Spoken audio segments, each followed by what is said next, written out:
8 বছরের ছোট্ট রামিসার মাথা কেন আলাদা করা হয়েছে, গা শিউরে ওঠার মতো ঘটনা।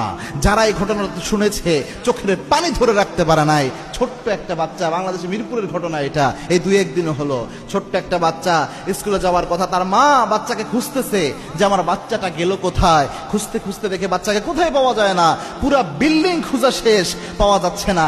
অবশেষে দেখলো পাশের ফ্ল্যাটের সামনে ছোট্ট বাচ্চার একটা জুতা দেখা যায়, একটা জুতা পরে আছে। মা চিন্তা করলো হয়তো এই বাসার মধ্যে ঢুকতে পারে আমার ছোট্ট মেয়েটা। মা দরজায় নক করছে, কিন্তু ওই দরজা খোলা হচ্ছে না। যতবার নক করছে কোনোভাবে ওই দরজা খোলা হয় না। অবশেষে 999 যখন কল দিল, ওই মহিলা কল দিয়ে যখন পুলিশ আসলো, দরজা ভেঙে ভিতরে ঢুকে দেখে তার বাচ্চার নিথর দেহটা পড়ে রয়েছে। 8 বছরের বাচ্চা, কিন্তু মাথা নাই, শরীরের সাথে মাথা অবশিষ্ট নাই। যে বাথরুমের দিকে যেয়ে দেখে বালতির মধ্যে মাথাটা পড়ে রয়েছে। এরকম মর্মান্তিক ভাবে জমিন থেকে বিদায় করেছে।